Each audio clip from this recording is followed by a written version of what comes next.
Started here.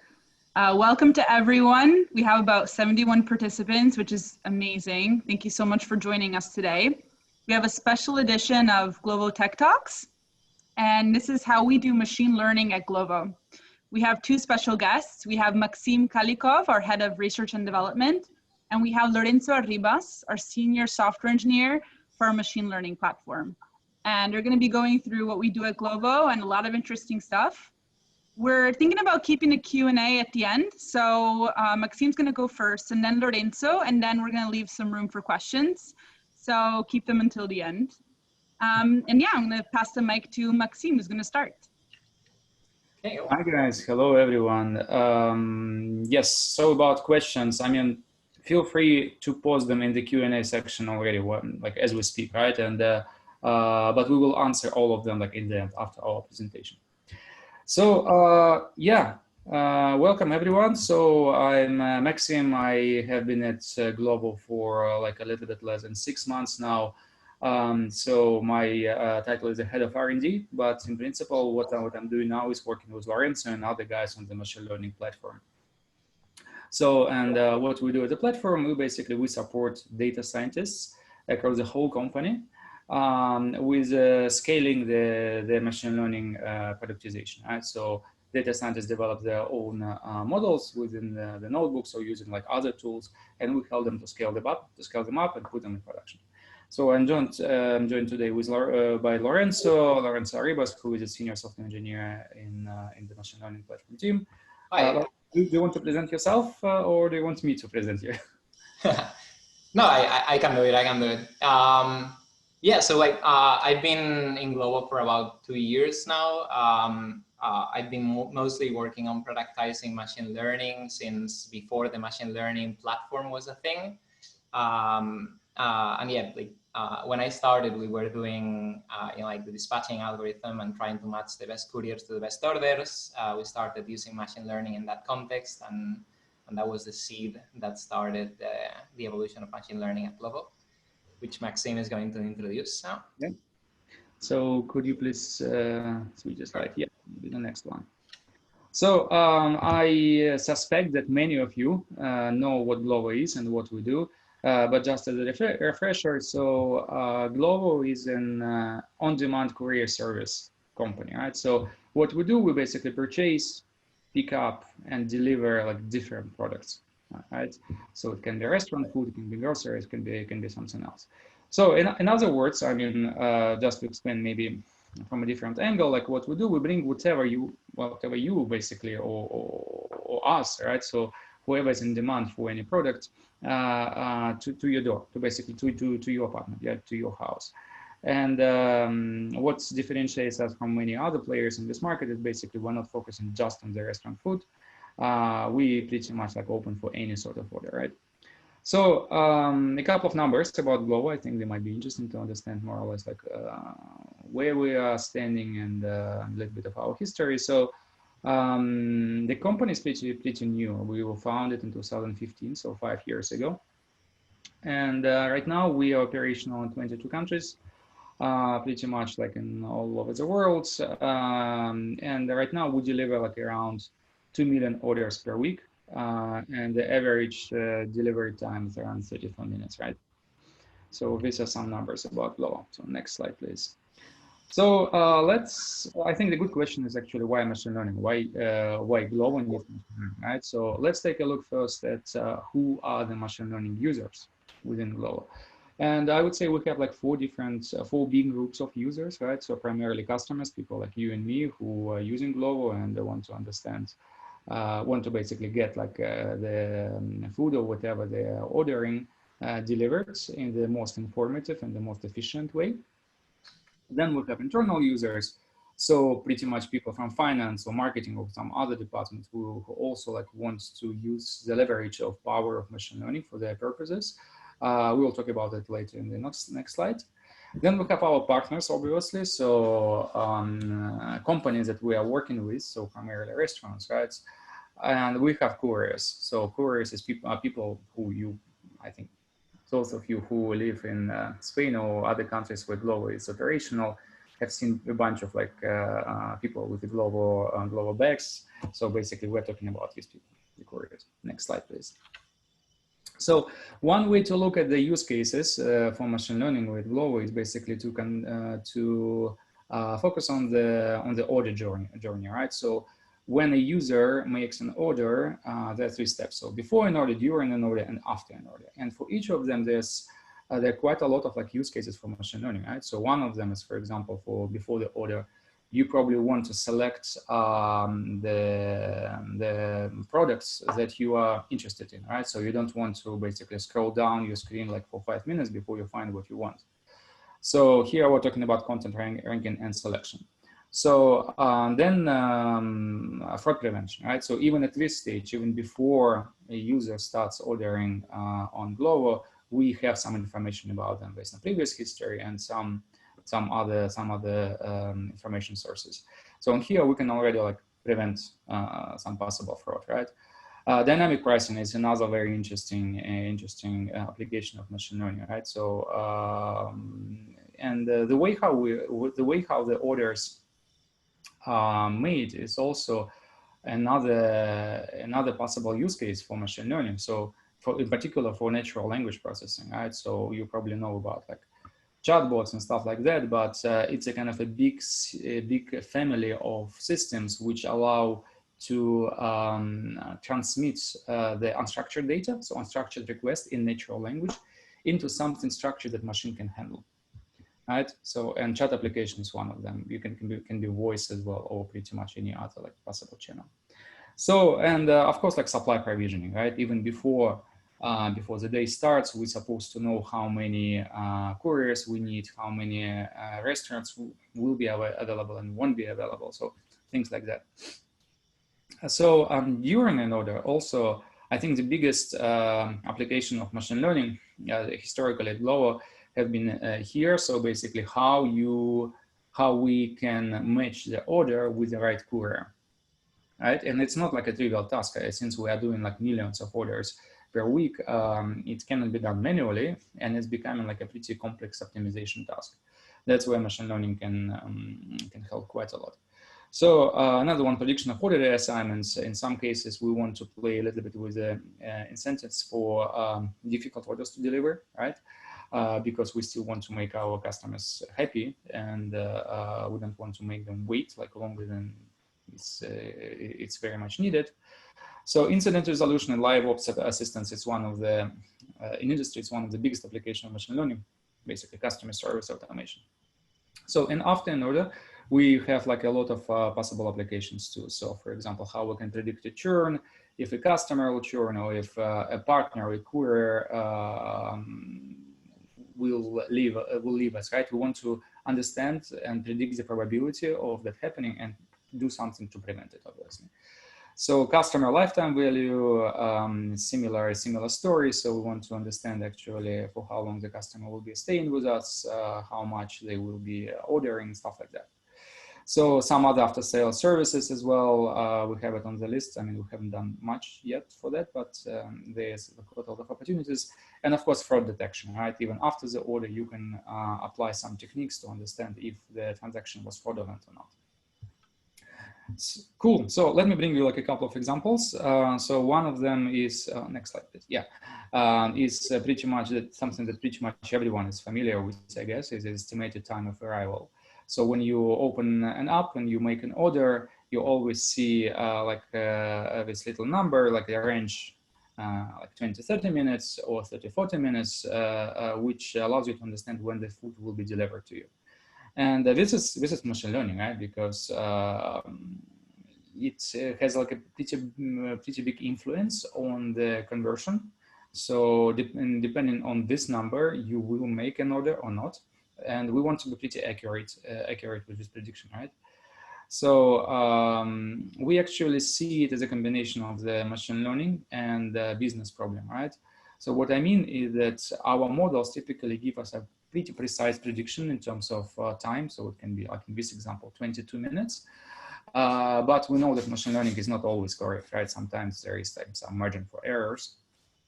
And that's why usually like we take a business decision on how to present this information to the customer. And in this case, for example, we can present them with a time range between 20 and 30 minutes. This problem from the technical point of view is kind of challenging because we don't have much information at this stage, right? Except for, let's say, the external work information. We don't even know exactly what the order will be. We only know the restaurant. And we know the area where the customer is, even without like knowing the particular like address. Next slide, please. So, and we use the same model with some modification, with some more data at the checkout as well, because here we have more data, right? So we have the particular address, we have the composition of the order, and we can actually make this prediction more precise. Next one, please. So I think I mentioned already the dispatching process. So how exactly we combine orders with couriers, and order is basically, it's an data structure, right? Which has actually several components, and one of like three main components. One of them is the restaurant, like where the restaurant is. Like we probably have some information about that as well in terms of like time preparation for different types of food, some other like historical data that we can use. Plus we also have the delivery address, so we know where the order should be delivered. And in addition to that, we also know the composition of the order at this stage as well. And on the other hand, we have like couriers, right? So people who can deliver this particular order. And then the task is how to combine the two in the most efficient and optimal way, right? So for that, we use machine learning to basically transform this data and give us some more meaningful information, which we can directly use for matching. We also have the matching algorithm. It's also like a very interesting one, but it's not like it's outside the scope of this talk a little bit. And finally, yeah, once we connect the two, we just give it to the couriers. We send instructions to the restaurant, and voila, we can deliver. Next slide, please. So, and to do that in the efficient way, we basically need to synchronize two events. So the moment when the food is prepared, and the moment when the courier steps into the restaurant, right? And the ideal world, the two events would happen at the same time, exactly at the same time. To make it happen, actually, we use two classes of machine learning models, right? It's a little bit like oversimplification what I'm describing to you, but in principle, I mean, it's all about estimated time of arrival to pick up. So basically when the courier will be at the door of the restaurant, and second, estimated time to prepare when the food will be ready. And these two sets of models, they have very different challenges. So, for example, the estimated time of arrival to pick up, it has a lot of components, a lot of features which should be taken into account. And the estimated time to prepare has a very different challenge. Is that there's only partial information available for prediction. I'll explain it to you in the next slide. Please switch. So yeah, let's actually focus on this, on estimated time of preparation, right? So it's a moment from the when the order was sent to the moment when it was the food was ready and was waiting for the courier to be picked up. Next slide, please. So, and here we have actually three situations, right? So the ideal one, as I already described, when the two events match. But what happens sometimes is that the food is prepared like before the courier arrives, right? And in this case, we basically generate waste because, sorry, no, it's the opposite. If the food is prepared before the courier arrives, when he steps in the doors of the restaurant, the food might be getting cold already, right? So in this case, it's not an ideal situation just because of that. But on the opposite side, if the food was prepared the way before the courier arrived, the way after the courier arrived, actually, it means that actually he will have to wait, and we generate some waste in terms of our resources. So, what happens here is actually we miss a little bit of ground truth data to train our machine learning models. So what I mean that actually when the courier arrives and sees that the food is ready, we never know whether it was ready 1 minute ago or 10 minutes ago. So, and we need to basically be creative about how we can handle the situation, how can we apply machine learning here. So Two approaches that we use is basically we try to dynamically classify partners based on that. So here we have like, I think 5 categories. And another one is basically we apply reinforcement learning to optimize our post-processing strategies, right? So depending on the situation, depending on what we know already, we can try to adapt the agent to basically model the environment in the best possible way. Next slide, please. So yeah, now let's take a look at the models: estimated time of arrival to pick up and estimated time picked up from the moment when the order was picked up to delivered. So basically courier models. And here actually we see 2 applications for this model. So the first one is basically for the partners, right? So when the partner receives the order, they will see also the counter when the courier arrives to their restaurant, so that they can synchronize their preparation time to this event. And another one is for users as well, right? I mean, you probably are interested in what's the status of your order, when the courier will be arriving, will be picking up the food, etc. Next slide, please. So in here we have, like as I mentioned earlier, like very different challenges. So here it's we operate with a lot of features, right? Just to give you like a little bit of a taste of the features that we deal with is the geographical one. So here we're talking about like different types of distances between 2 points, where the courier is and where the restaurant is, and where the restaurant is and the delivery address. And here, like in the technical terms, we're talking about like Manhattan distance, we're talking about compass bearings as well, coordinates, etc. Then we have the time features as well. So when exactly the delivery is happening, right? So as you can imagine, so like, I don't know, like 6 or 7 p.m. is a much busier time than 3 or 4 a.m. in the morning. So, and our prediction should be like very, very different for these two time frames. And there's a set of like features which are related to the courier itself or to the order, right? So for example, so like time difference between the acceptance and the start end of the shift. So if the shift started, for example, I don't know, like 6 hours ago, maybe the courier behavior is slightly different than if it happened in the beginning of the shift, right? So we also use like historical information, for example, like how fast the courier was like historically, right, in the past, and maybe it can be a good predictor for the new order. Yeah, and I think that's it for my end. The only thing which, sorry, Lorenzo, before we step in. So the only thing which I wanted to say is that all this is done by the brilliant people of Glovo. Everything that I described, like all the use cases, active and which are still in planning, they're done by data scientists and they're done by software engineers, product people, and a bunch of different other roles that we have at Glovo, and including some of the slides that actually I used in my presentation. Yeah, Lorenzo, your turn. Great. Thanks, Maxim. I wanted to start speaking about the team structure that we have at Glovo and the set of like guiding practices and principles that we have, just to give you a window, to give you a view on how we work and how we develop all these machine learning algorithms and iterate on them. So since 1.5 years ago, Glovo is organized around different product teams that are cross-functional. Some product teams have mobile engineers, backend engineers. Some other product teams have data scientists and data engineers and backend engineers. And the idea is that they all work together to deliver these machine learning models and put them into production. We did realize, like that same time ago, like 1.5 years ago, that we needed some kind of centralized platform that would provide infrastructure and libraries and tooling specialized on machine learning applications, because they were so different from traditional software. So we decided to create this machine learning platform, which later on became a team. And right now, this is basically what we do. We build this infrastructure and these libraries and these tools.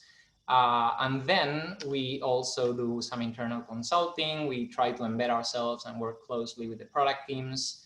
And we basically take care of, well, I mean, we collaborate on architecture and system design, we collaborate on automation, we collaborate on identifying the level of observability that we want to have in a model that is live in production, right?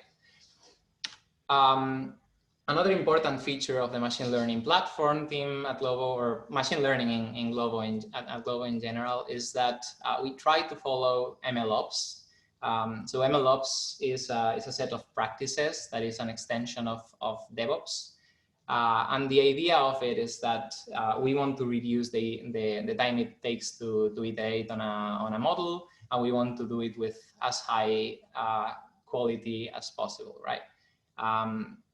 So instead of throwing having an experimentation department that would throw their results over the wall to a data scientist team, and then they would throw their results over the wall to a machine learning engineering team that would implement it and put it in production, what we strive for is having data scientists and engineers be jointly responsible for putting the model into production. So not only developing it, but also taking care of things like capacity planning, versioning the models and versioning the APIs in a way that is going to be backwards compatible and and evolve nicely. And another one of our guiding principles is that we want to provide a platform that provides out-of-the-box solutions. We want to remove boilerplate and bureaucracy, but at the same time, we feel like sometimes our data scientists need to do something specific for them, or they have the need to, I just push forward and hit the gas pedal on a specific project, and we don't want to constrain them. So we try to give them a golden path, but we also try to give them as much flexibility to tweak any of the specific pieces, or just like drop any particular practice altogether if they need to, right? So we promote shared ownership, full automation. We try to do continuous everything from integration to training to monitoring and delivery, and we always develop our tools and our APIs with extensibility points. So the role of a product data scientist at Glovo is pretty mixed. It takes, it goes the full life cycle.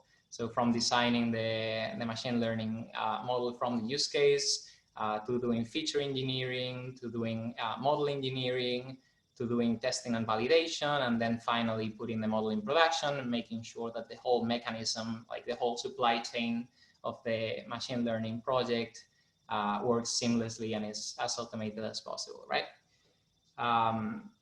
And we've been particularly focusing on this last part in the machine learning platform, because we've detected that in the current state of the industry, that's maybe most of the data scientists, at least in Glovo, have a background that is stronger in these first two cycles, right? Yeah, just to give you a high-level overview of how it is to create a machine learning project at Glovo and then maintain it and through the whole life cycle. We maintain a set of templates that provide a golden path for models, so it's super easy to scaffold a new one. And scaffolding a new one would give you, a base implementation of a dummy model that then you can extend to do exactly what you want it to do. And out of the box, we would provide connections to all our data sources with data ingestion libraries. We provide data caching so that it takes, so that data ingestion is as optimal as possible. Then the next thing we provide would be a workflow automation tool. We currently use Jenkins for that. So every project gets its own resource pool with computing nodes that it is completely isolated from everybody else. And that means that, two teams can train their model on 300 machines each at the same time without stepping on each other's toes. And that's how we do, that's where we do hyperparameter tuning as well. And a bunch of other things during that time, right? So everything that is automated goes in Jenkins. Another thing we provide is model registry. We use Amazon S3, and we also have MLflow. which also provides us with experiment tracking. We try to follow some best practices like model versioning with immutable versions that allow us to have some model lineage and then be able to trace back a bug or a specific behavior to a specific model that was trained at some point. And then once the model is trained in this distributed training system and is stored in the model registry, the next step would be to wrap it in some kind of API where it can be invoked by the systems that are responsible for doing something with that information, right? So our fulfillment system, our dispatching system, would be the one responsible for invoking the estimated time to prepare models and the estimated time of arrival models as well. So the way we currently do things is we wrap these training artifacts, these models, inside of an API, of a REST API. And we've decided to go with Avro, which is are the owners of this amazingly retro logo. So Avro is a contract language that provides us with backwards compatibility and forwards compatibility out of the box. And with some kind of a set of practices that allow people to define exactly which inputs and outputs a model works with and what types they are. And then if we introduce new features, if we deprecate all features, it guarantees that the systems that invoke those models and the models themselves are always compatible with one another. Which is quite nice, has worked out pretty well for us. It has its challenges as well. Maybe if somebody has any questions, we can discuss them later. And yeah, after we've wrapped it in a nice API that we can invoke remotely, the next thing we do is we put it in production, or well, in stage and then in production, right? So up until now, we've been using this AWS tool called SageMaker, which has model deployment. We were not super happy with it, so we're transitioning right now towards Kubernetes. But in any case, we try to follow the same practices. We produce immutable deployments, and I've realized that this is something that we do slightly different than other people. So we try to bundle the static code that executes the model or wraps around the model and the model itself in an immutable container. That means that once our deployments are live, they do not change. They do not download new models from MLflow or S3 on the fly. And what that allows us to do is to have more deterministic deployments and rollbacks and be able to trace exactly what's being executed at any point in time. To make sure that both things work together, the static code and models, we run integration tests. And to make sure that the applications that are latency critical are not affected, we run some benchmarks and load tests as well. Benchmarks and integration tests are automated. Load tests for now are semi-automated. Data scientists still have to invoke them before they introduce big changes to the model. And another thing that I think sets us a bit apart from what I've been seeing in the industry is that we give data scientists the responsibility to do capacity planning and configuration of all the auto-scaling mechanism for their models. Because we believe that there are a lot of trade-offs between accuracy and cost and accuracy and latency that only makes sense. It only makes sense for the people who are implementing the model and know what it is about and what it's going to do to make that decision, right? That's the whole philosophy. And then, of course, after something is put into production, we also provide libraries and tools to monitor it. We provide some base out-of-the-box monitors for the behavior of the system. And we allow people to use custom metrics as well. Right now we have kind of a constraint with the tools that we're using in the sense that performance monitoring for the model, which I'm going to speak about later, is still not in an ideal state, but we're getting there. So that's one of the interesting challenges that we have in the following months. Talking about continuous monitoring, right?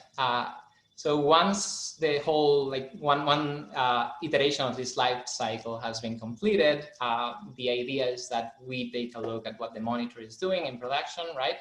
And we take a look at things in a like 360 perspective. So we look at the performance of the service itself. We look at latency and saturation and error rate and availability. But we also take a look at the behavior of the model from a machine learning perspective. So we take a look at the loss of the model, at accuracy, precision, and recall. Then things like primary and sanity and robustness. Each project has its own implementation at the moment. We still haven't gotten around to implementing a centralized performance monitoring solution. But I think data scientists are doing a great job at doing this. Another thing that we are very interested in and has caused some problems in the past, especially like with COVID as well, right? And we wish we had it before COVID, was data shift. So things that we're looking into is we want to take a look at the distribution of different inputs for the models, and then compare those distributions at training time with the distributions that we're getting at inference time to see whether there's a significant divergence. We want to look at histogram intersection. We want to look at the population stability index, novelty detection. There's a bunch of techniques that we have in our roadmap as well, and that some of the projects are already looking into. And then, of course, there's a lot of, we've managed to reduce the iteration cycle quite a lot. So there's a lot of A/B testing going on. Still no switchbacks that I know of, but we're experimenting with multi-arm bandits as of today. And that's a space that is going to grow quite a lot. We're going to create, we're creating already an experimentation team that's fully dedicated to these kinds of solutions. So we expect that to be one of the big things in the next coming months. So the future challenges for Glovo, once it said this, are one of them is feature engineering, right? Improving the way we do feature engineering, creating some kind of shared ownership and shared catalog of features, and then allowing us to calculate those features in a batched or streamed way and use them for both training and inference. Like that's going to be a good productivity improvement for the team. Another big topic that we're considering in our roadmap is continuous training. So the whole idea of well, it's a kind of a difficult idea to speak about, but the basis would be that instead of training and then putting something into production, what you put into production is a pipeline that trains itself and then deploys the model, right? So at any point you might have different models in production that come from a pipeline that so you tie in all the things together. You tie in the training of the model with the specific data that pipeline needs with the thing that is in production, and you can compare apples to apples. And for that, we're going to use, or we're considering using Kubeflow pipelines, which is just out of beta, so a bit experimental. But it looks, the first experiments that we've done look pretty exciting. And then the last challenge that I wanted to mention was faster experimentation, of course. So I was mentioning that experimentation focused team before. We're looking into, we're already doing plenty of A/B testing, but of course, nothing is perfect. We're starting to do multi-arm bandits. We are doing model shadowing, and there's a good chance that in the future months, we'll introduce things like a routing engine that allows us to do that in a very easy way, and also introduce extra things like chaos engineering, or a better architecture for our reinforcement learning and online learning projects. Which is, I think this is the final thing that I wanted to bring up. But of course, I think what's going to be very interesting is the question and answer round. So feel super welcome to ask about anything that comes to your mind. I will answer. I would be remiss if I didn't mention that we were hiring aggressively, massively. So, and I think the whole, I mean, Glovo has very interesting challenges. It would be a great opportunity. Thank you for listening. Thank you, Lorenzo. Yeah, I think it's worth mentioning that we actually have two offices, right? So one in Barcelona and one in Warsaw in Poland. So yeah, if you think of applying, so you can consider like both offices. Cool. So we have, I think, quite a lot of questions, right? So, and we have 22 minutes left. Cool. So a question from Rafael. What metrics do you usually use for monitoring the learning level while training them? I think, is the models. How often do you update the models you use for dispatching and matching? Once a week. So what we usually do is basically we take the most recent test set, right?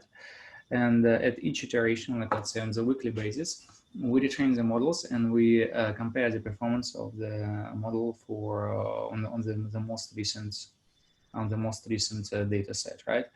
So it's not like a totally ideal scenario, I would say. Of course, it can be done better because in principle, what you are looking at doing retrainings is you compare, like, let's say, short-term gains, so how your model performs, like for the data from this week, versus its generalization power, right? So if something goes wrong, if your environment changes, how robust your model to do reasonably well when these small changes happen, right? If it's a big change like COVID, of course, like, I mean, nothing will help you, to be honest.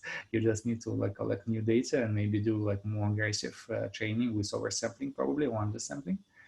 But yeah, in general sense, I think that's this as a two metrics that we should be looking at. But for now, it's like weekly retrainings and performance of the most recent data set.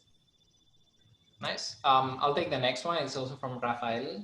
He asks, what communication protocol do we use to expose models? And so that first one, like we currently use HTTP as a communication protocol, but we use Avro as a contract language. So we define the input and output contracts that we want for our models beforehand. Data scientists and engineers agree on this contract so that it's feasible for both the client and the server to implement it. And then being a contract language, the payload travels serialized in a binary format over the network. So we do it through HTTP, but we could very easily use Avro or RPC or something like that. Regarding the contract language, so we use Avro because we were already using it in the company and there was some knowledge built in. I'm a big fan of protocol buffers and gRPC. So if I didn't have any strings, I would probably look at them. We did some benchmarks and it was like much more efficient than Avro. I also think the definition language is a bit more intuitive, but I mean, of course it has pros and cons. I would recommend looking at that, yeah. What is used for generating load during load testing phase? Yes, so whenever we train the model, we store a control data set. So, like a sample of the data, of the test data, let's say. And if it's like we store the inputs that the model receives and we store the output that the model is expected to return. And then we use that control data set both for integration tests and for load tests, because that control data set represents realistic traffic, realistic data, and at the same time gives us an idea of whether the model that we have deployed is performing according to expectations or whether we have some issue translating the input, like passing the input into the model. So that has worked out pretty well for us. I would definitely recommend it. So maybe I can take the next one. What is the biggest challenge for the Glovo ML team looking at the next 12 months?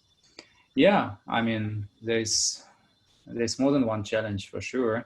So one of them is how to, well, scalability, right? So how to make sure that once we have, like, let's say, I don't know, like 100 times more volumes and 100 times more models, right? So how do we still, how we're still efficient? How we don't have, how do we make sure that we don't have incidents, right? And in production, stuff like that. So it's one. And of course, like to achieve that, we need to basically have like more solid processes, more solid infrastructure. So think about observability, like enough and things like that.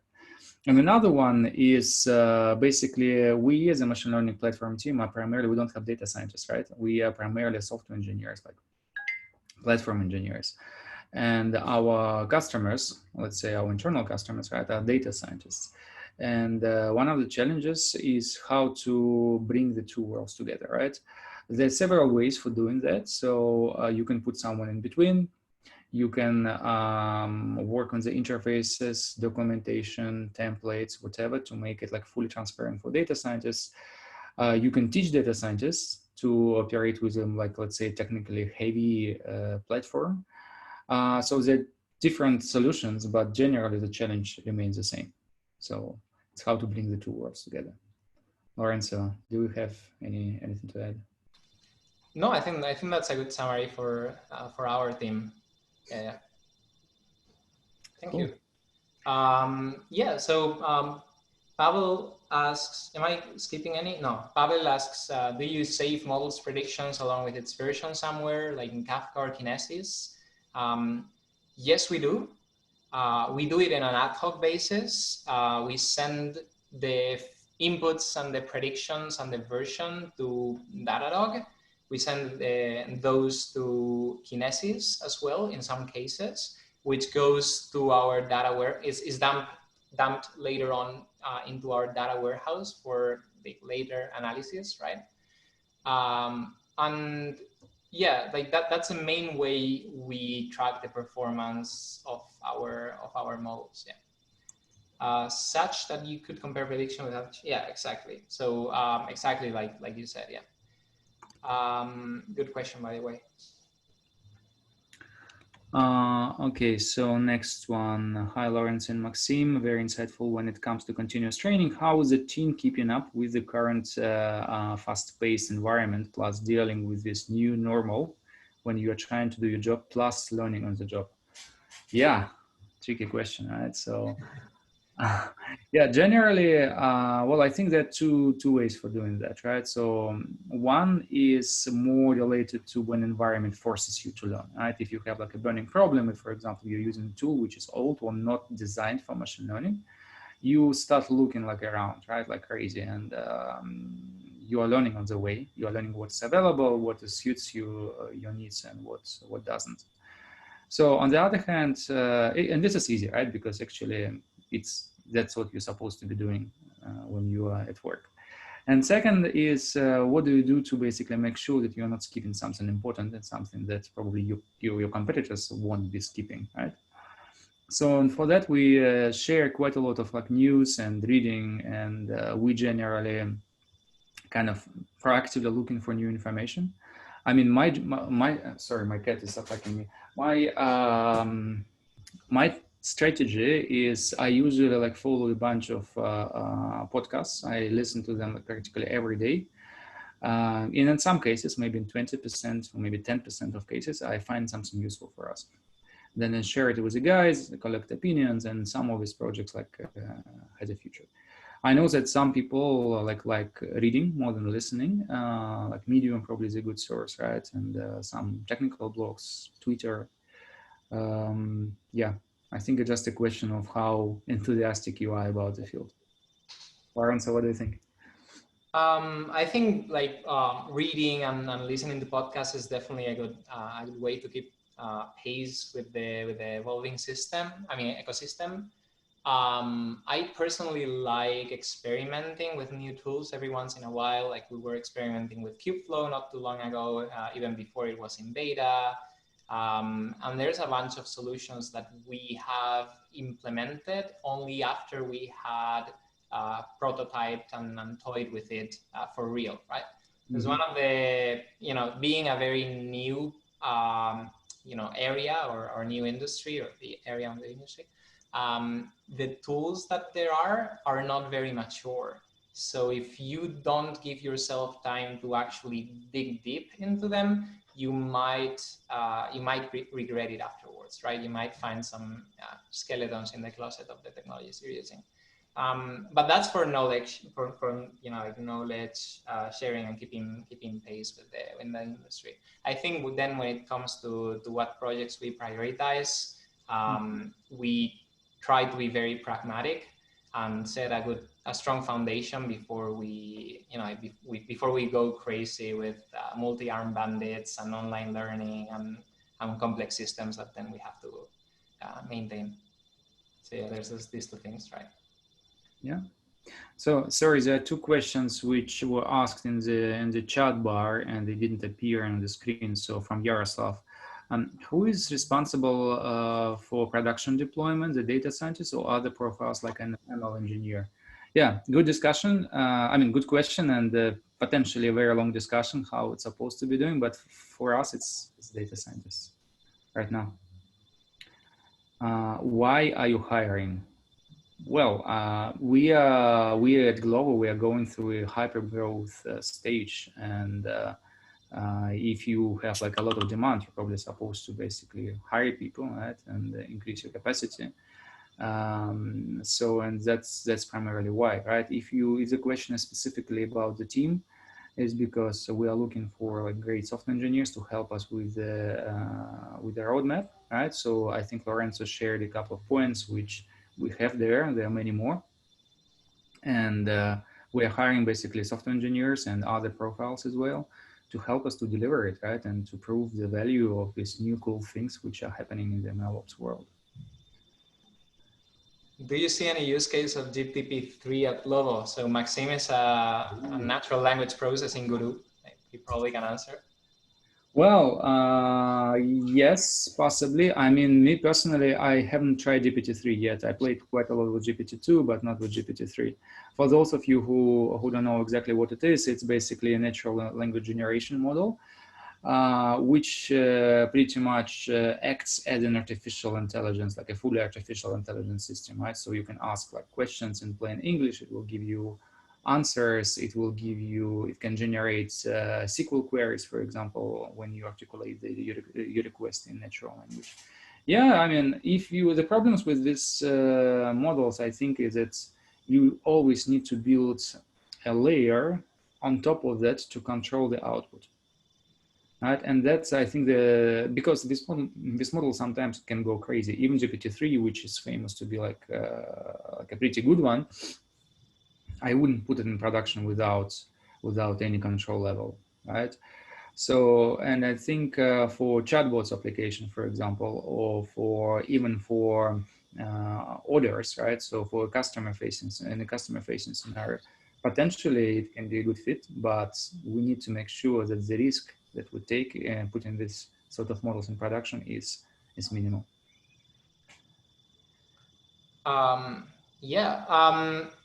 So Sebastian asked, how long does it take for Glovo to go from POC, the POC of a model to finally having it into production, right? Counting A/B tests. So that really varies a lot on a per project basis. We've seen some success use cases take about 2 months or 3 months. We do start directly with A/B testing in a lot of scenarios, right? We try to be very pragmatic and try to demonstrate that we're adding value to the business before doing a full-blown rollout with full automation. But yeah, we've seen the successful scenarios take 2 months. Mm-hmm. Okay, another question from Javier Fernandez. Hi, great talk. Could you comment upon what types of ML algorithms are you using and whether the acceleration of such algorithm would play an important role?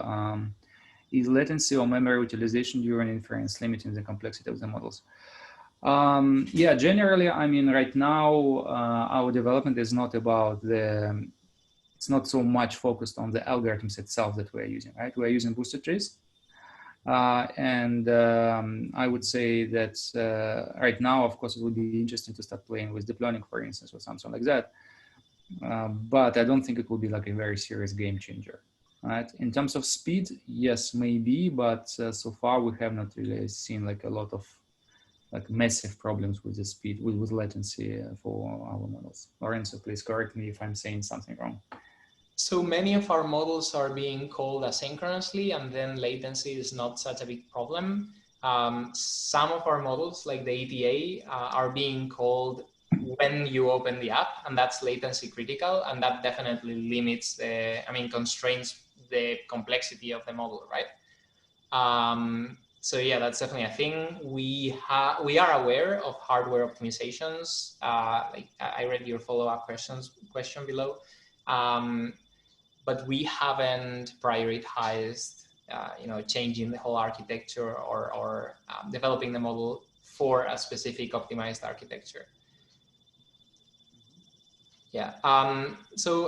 Monibip asks whether we are using both SageMaker and MLflow. The answer is yes. In particular, we are using SageMaker for the purpose of deploying models. So SageMaker is a big family of products from the AWS cloud. We're only using that part, and we are not happy with it. I mean, I wouldn't personally recommend it for deploying models into production. So I have like a 3-hour monologue on why, but my main concerns are observability is not properly segmented and takes around 10 minutes to be updated. You don't have the flexibility of deploying multiple containers or multiple models into the same endpoint. Like they have multi-model endpoints and all these things, but that's a different paradigm.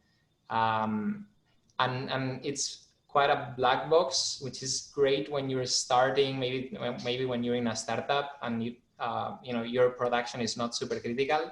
But when you are the size of Glovo and something goes wrong, you really want to have the ability to troubleshoot and dig deeper into why something is behaving oddly, right? So there was latency spikes that we couldn't explain. And going through the cycle of AWS support is not very helpful. Okay, the next one from Pavel. Do you use detectors for feature distribution drift, like something which alerts once it sees some garbage to avoid training new version of model on top of garbage? Yeah, so it's my favorite topic. Basically, there are two types of garbage, right? So first, we are talking about some possible flaws in your data, right? So you expect a number, you get a none for some reason. Maybe something changed in your ETL process. Maybe data collection failed in some stage. So for that, I believe that we have something. But it's implemented more at the feature engineering level. So it's not centralized. It's basically data centers implemented themselves. And another type of problems you can get when your model starts drifting, right? So when your model is trained, for example, on the data from 3 months ago, like imagine, and today's environment is very different, and the performance of your model drops significantly just because it's modeling a different world that exists now. And this is definitely a priority for us. We are working on the implementation of that. There are a lot of actual external companies also providing some sort of solutions for that. We haven't found actually like the ideal one yet. And yeah, definitely this is something that we are going to implement very soon. Okay. How do you take care of exceptional situations like strike or road area closures for sessions from the machine learning perspective, I assume, right? Well, if it's something like very short term, let's say like something that we couldn't predict, right? For example, I don't know, like a collision or a strike, then in this case, yeah, probably the only way to deal with it is to have like a model monitoring system in place, as I said. So for instance, you have like a machine learning model which is using like 10 features, right, for prediction. And then once you see that one of the features starts fluctuating like crazy, maybe because of what you mentioned in your question, right? And you can see it like almost immediately, right? Because you model the distribution, and then if you see that many points are outside the distribution, probably something is going wrong. So in this case, I think the easiest strategy would be just to maybe remove this feature temporarily, right? And keep on monitoring when it will get back to normality, right? So it's one possible scenario. Another one is, of course, like if you see that something quick change is happening, then maybe you can upsample and retrain your model. But it's of course for like, let's say, short changes, it's probably not the best scenario, the best solution. Cool, Sergio, thanks for the presentation. It was great. Do you depend on the data engineering business intelligence teams to get access to specific data and might need for models? And if you need new data, which is not in your data lake, how do you handle it with this team structure? Lorenzo, do you want to take it? I mean, as far as I know, I mean, mostly this is driven by the specific use case, right? I'm not aware of us needing any data that we didn't have already for the systems that we support. But then again, I am not a data scientist myself. I know that the forecasting team uses things like the weather to predict things. I guess that comes from an external system. Yeah, as far as I know, if they need that, there would be some kind of investigation and a procurement process if we have to buy that information from a service, and then it would be integrated as a data source, I imagine. Yeah, I mean, another type of events that also the prediction team is using is basically football games, right? It's a big deal for us because, well, I mean, a big chunk of our operation is in Spain and Italy, for instance, and in these countries, people are crazy about football. If a football game, like important football game happening, then we can expect some kind of spike in orders. So yeah. Like regarding how do we handle it with this team structure, so bureaucratically, right? There are no clear guidelines defined. So if a team needs something, they should be pretty self-sufficient in getting it, and then make it available for other teams to leverage as well. There's a data engineering team in particular that would take care of adding new data sources and integrating them properly with our data warehouse and our data lake through ETL processes. So yeah, there's a lot of